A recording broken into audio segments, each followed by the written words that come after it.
Hello friends, hello. I've been back in the garden, yay! So I just put in that collection that came from Arbor Day, and I've planted some horehound, sorrel, mitsuna, which I'm not familiar with, but it looks beautiful and delicious, radish, and yes, I always hope for radishes, but honestly I'll eat the radish greens. Bok choy, I love bok choy. And then this Italico rosso, which is a dandelion. I've also been quite productive in cleaning up over here. So you all didn't get to see it before, I'm sorry, but this is organized now. And happy almost Thanksgiving. Well, I guess it's still a couple weeks until Thanksgiving. I love Thanksgiving. It's such a beautiful holiday. So, done a lot of work yesterday and today. That right there was where the Maximilian sunflower had been growing, and it was just too large for that space. So I moved it over there like I promised I would. You can maybe see the tops of it. We'll see it in a minute. I ended up stomping the asters back because they just keep leaning over the walkway. I dug out a avocado for my sister-in-law, and I'm gonna give her some of the Maximilian sunflower also. I got woad from my friend Stephanie. Oops. Come on, sunshine. It's a biennial, so I don't know how well that's gonna do. I put one tulip and one, oh, what are those flowers called? Hyacinth right there. The reason I bought the package was because they're all like coral and peach colored, and I love that.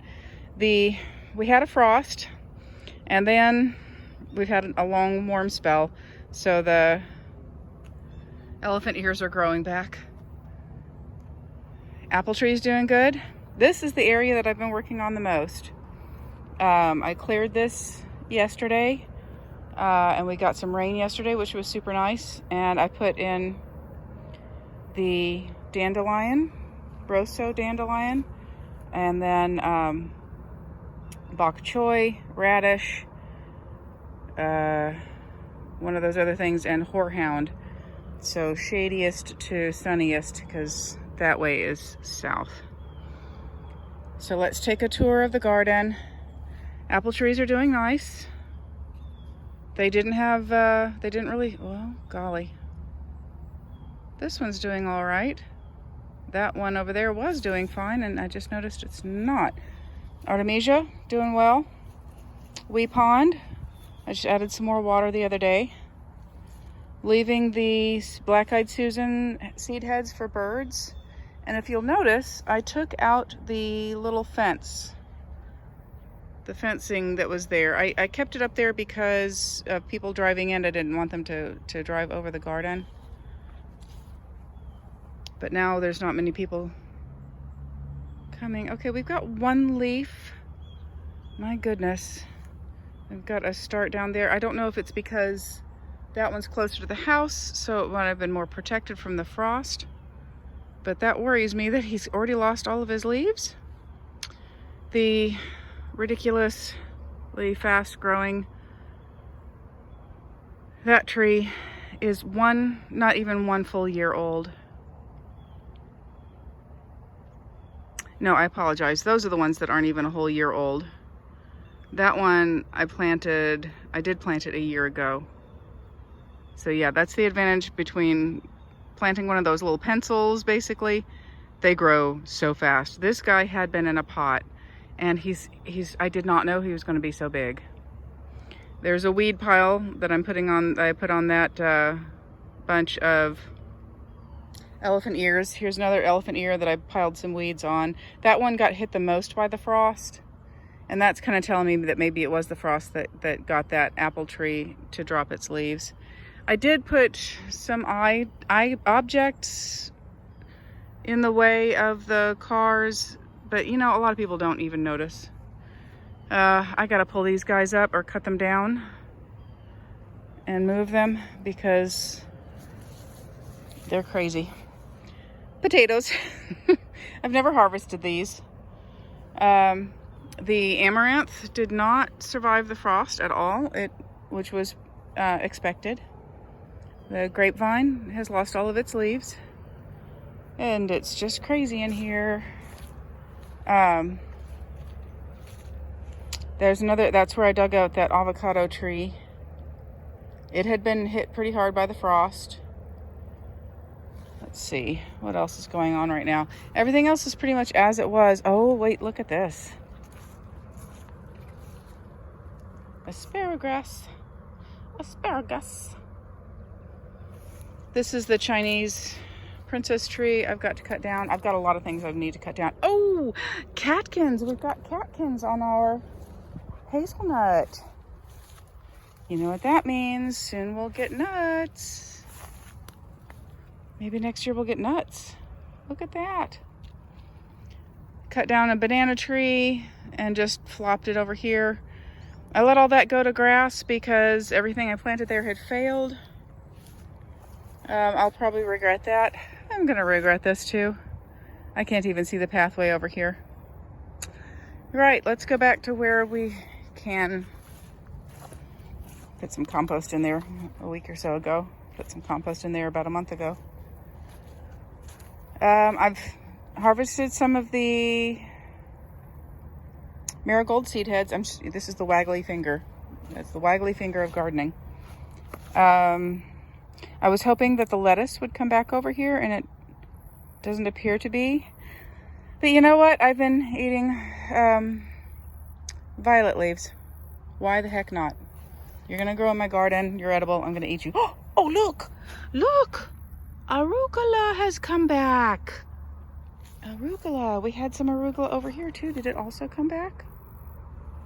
Did you also come back? That's some. I don't see any more over here. Sad. But we got one or two. I gotta come back out here again and cut down the bush clover. It's not a surprise. Like I said, there's a lot of things I need to cut down. Here's the big asparagus, doing really nicely. Look at it. It's taller than I am. That's as tall as I am. And he's bent over into the shrub. Very nice. Well, he's got a lot of trees growing over here. The other side of the and look, there's another asparagus. I'm giving up on the not the grapevine, obviously, on the serviceberry. The rust really got to it, and I'm dedicated to taking care of the apple trees. I did not know I was going to have to take care of them the same way. Big mess over here. Wild strawberries. Wild strawberries, I have a love-hate relationship with. They actually do make a kind of a nice ground cover, but they're so doggone aggressive. They will eat everything in their path. So a little bit like what I've said about the Asiatic daylily, it can help you out if you just want something that's kind of pretty and that's not going to let anything else grow there.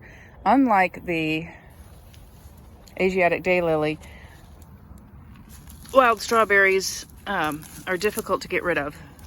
You pull up the Asiatic daylilies and you're pretty much pulling them all up. So there's the Maximilian sunflower. He'll get taller than the edge of the roof, but he's going to lean over this way. He's going to lean towards the sun. So I'm hoping he'll get enough sun here.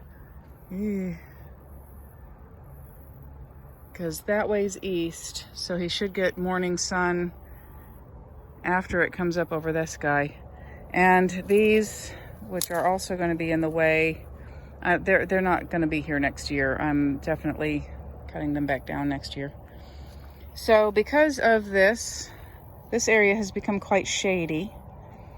The strawberries here are not doing well. but the garlic seems to enjoy it. And instead of harvesting garlic bulbs, my friend recommended just eat the garlic greens.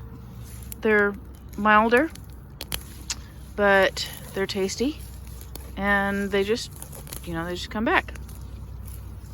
So, ooh, dandelion. I've been eating a lot of dandelion lately. Now that it's cooler, the dandelion greens are rebounding, and they are not so bitter and super good. I'm thinking about cutting this down and letting it grow back from the root next year. You can see that's last year's growth. It's not attractive, and it didn't feed anybody. Last year, up until February, like all the way through, I think all the way through January even, there was still green on here, and I just let them grow. They're established now, so I'm not concerned about them coming back. And they'll come back real nicely. And as a matter of fact, look at that, they're going everywhere. It's a very hardy vine. I had thought I might tackle this part of the garden, but this section here is so close to the entrance. If you're going to prioritize what you're going to garden, make it close to the house, make it close to where you enter the garden, so that you can get to it easiest. That's the best way to garden. Is a lot of people will put a garden way behind the garage, out of sight, out of mind.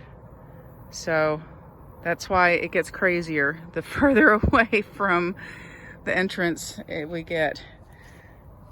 This was a good idea. The rosemary rosemary likes acid soil. I did not know that. I thought it was going to be fine anywhere. It's not. It really enjoys, this is potting soil. It doesn't mind it being a little bit raised up. It doesn't mind the heat. And that's the oregano. I've also been throwing hands full of oregano into my lunches. Ooh, I'm not centered here, sorry. So the rosemary is enjoying this pot, this broken pot, and so is that. I got one more thing to show you. This was one of my pepper pots. It was not successful, except in growing some lettuce that jumped out. But I like where it's located. There was a pepper. So I might top it up next year. And what I'm doing now is disguising it, which is going to shade it from the heat, allow it to retain more of its moisture. And obviously I'm not done, and it just looks like a mess right now, but this is a creative process. So it'll be nice to have like a little pot there, and I'll probably change my mind now that I'm thinking about it. It's like, why do I want another pot? Because I don't know. It's nice having different levels in your garden. I'm feeling a little bit more rain coming. Oh, bless the rains. We, when I was putting in the tulip and hyacinth just past this mist flower here, there was about 2 inches of soil that had moisture, and then it was just dry and crumble. So I watered them in really well. Over there is where the pipe, over there where I just planted the rest of them, the pipe runs along there and waters the garden that way, but it doesn't reach this area here. It's a solid pipe up until about there, I think, somewhere around in there, and then becomes perforated and waters the garden. We have not had rain, but we have had a lot of dew. So the garden has gotten water where the rest of it didn't. I love these lights. My little Halloween, Thanksgiving, orange, warm, lovely lights. I got to pull those vines down too. All right. Thank you for joining me today. I'm starting to ramble. I'm gonna let y'all go. Be well. Look, I gardened.